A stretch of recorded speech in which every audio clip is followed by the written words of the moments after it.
সাংবাদিকসকলক আক্ৰমণৰ লক্ষ্য হিচাপে অসমৰ মুখ্যমন্ত্ৰীয়ে লৈছে। গণতান্ত্ৰিক অধিকাৰ খৰ্ব কৰিবৰ কাৰণে সাংবাদিকসকলৰ যিটো তেওঁলোকৰ গণতান্ত্ৰিক যিটো অধিকাৰ আৰু যিটো ধৰ্ম এইটো নাইকিয়া কৰিবৰ কাৰণে তেওঁলোকে বিভিন্ন ধৰণৰ তেওঁলোকৰ ভয় ভাবুকিৰ আশ্ৰয় লৈছে। আৰু শেহতীয়াকৈ যোৱা কালি এটা গণতান্ত্ৰিক আন্দোলনৰ বাতৰি সংগ্ৰহ কৰিবলৈ যাওঁতে আৰু যিটো সংশ্লিষ্ট কৰ্তৃপক্ষ যাৰ বিৰুদ্ধে দুৰ্নীতি স্বজন তোষণ আৰু বিভিন্ন বিত্তীয় খেলিমেলি আৰু কেলেংকাৰীৰ বিষয়সমূহ উত্থাপন হৈছে তাৰ মূল বিষয়াগৰাকীক তেওঁলোকে প্ৰশ্ন সুধিবলৈ যাওঁতে কালি অতি কৌশলেৰে মনে হোজা কিছুমান গোচৰ দি দিলৱাৰ হুছেইন যি মজুমদাৰ নামৰ যিগৰাকী সাংবাদিক তেওঁক কৰায়ত্ব কৰিবৰ কাৰণে ইতিমধ্যে সিদ্ধান্ত গ্ৰহণ কৰিছে।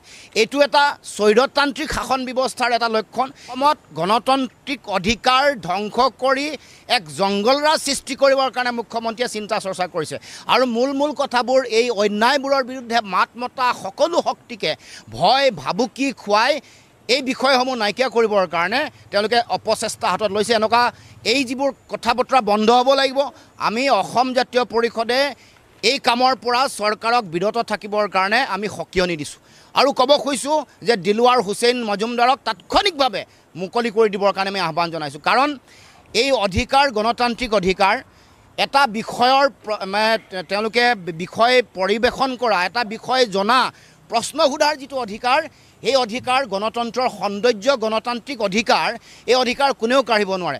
এনেকুৱা ধৰণৰ কাম কাজ তেওঁলোকে বহু দিনৰ পৰা কৰি আহিছিল। সাংবাদিকসকলক মুকলিমূৰীয়াকৈ বেয়া ব্যৱহাৰ কৰা, সাংবাদিকসকলক গোষ্ঠীক লৈ ধৰ্মক লৈ অপবাদ দিয়া, বেয়াকৈ কোৱা মুখ্যমন্ত্ৰীয়ে আনকি বিধানসভাৰ মজিয়াটো কেতিয়াবা সংবাদক যিসকল সম্পাদক আছে তেওঁলোকক লৈ বিভিন্ন ধৰণৰ কটু মন্তব্য কৰা, আনকি মালিককো যিসকলে তাত বিধানসভাৰ মজিয়াত তেওঁলোকে কোনো ধৰণৰ আত্মপক্ষ সমৰ্থন কৰিব নোৱাৰে তেনে ব্যক্তি সম্পৰ্কতো বিৰূপ মন্তব্য কৰি মানুহক বিভ্ৰান্ত কৰিবৰ কাৰণে মুখ্যমন্ত্ৰী উঠি পৰি লাগিছে। আজি বহুদিনৰ পৰা এই প্ৰচেষ্টা চলি আছিলে।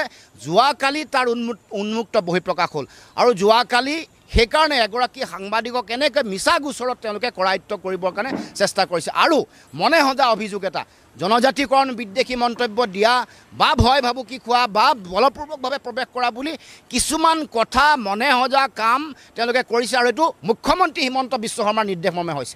গতিকে কিছুদিনৰ পৰা চৰকাৰখনক দেখিছোঁ যে তেওঁলোকে জনজাতীয় সমস্যাসমূহ সমাধান কৰিব নোৱাৰি 6 জনগোষ্ঠী জনজাতিকৰণ বিচাৰিছে দিব নোৱাৰে কাৰণে তেওঁলোকে কেতিয়াবা কাৰোবাক জনজাতীয় বিদ্বেষী বনাব চেষ্টা কৰিছে, কাৰোবাক চাহ জনগোষ্ঠীয় মানুহৰ বিদ্বেষী বনাব খুজিছে, কাৰোবাক আন জাতি জনগোষ্ঠীয়ে বিদ্বেষী সজাবৰ কাৰণে এটা ৰাজনৈতিক এজেণ্ডা লৈ তেওঁলোকে কাম কাজ কৰিছে।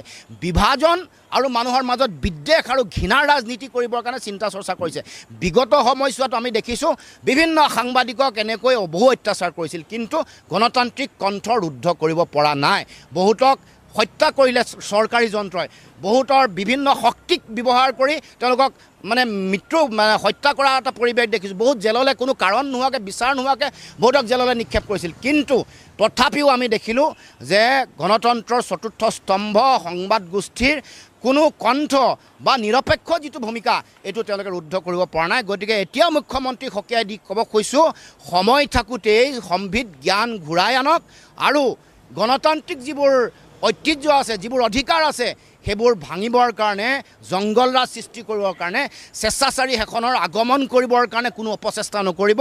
অসমৰ ৰাইজে সকলো ঐক্যবদ্ধভাৱে ইয়াৰ বিৰোধিতা কৰিব। এই ঘটনাৰ প্ৰতিবাদ কৰি দিলৱাৰ হুছেইন ডাঙৰীয়াক উলিয়াই আনিবৰ কাৰণে সকলো ৰাইজ জাতীয় জনগোষ্ঠীয় দল সংগঠন বুদ্ধিজীৱী সকলোৱে ওলাই আহি প্ৰতিবাদ সাব্যস্ত কৰিবৰ কাৰণে আমি আহ্বান জনাইছোঁ। চাওক, এপেক্স বেংক এটা আমাৰ অসমৰ এটা বিত্তীয় অনুষ্ঠান।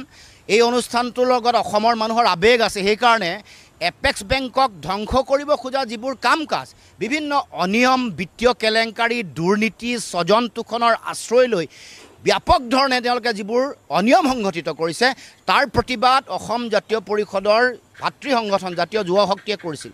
গতিকে এইটো এটা সকলোৰে অধিকাৰ আছে। সাংবাদিকসকলেও বাতৰি সংগ্ৰহ কৰিছে আৰু MD গৰাকীক প্ৰশ্ন সোধাৰ অধিকাৰ আছে। সেই প্ৰশ্ন সুধিবলৈ যাওঁতে মনে সজা তেওঁলোকে কিছুমান ধাৰা জাপি দি কিছুমান বিষয় উত্থাপন কৰি কাৰোবাক কৰায়ত্ব কৰা ঘটনা কোনো কাৰণে গ্ৰহণীয় হ'ব নোৱাৰে। এপেক্স বেংক আমাৰ সকলোৱে এটা জাতীয় অনুষ্ঠান বুলি গণ্য কৰে।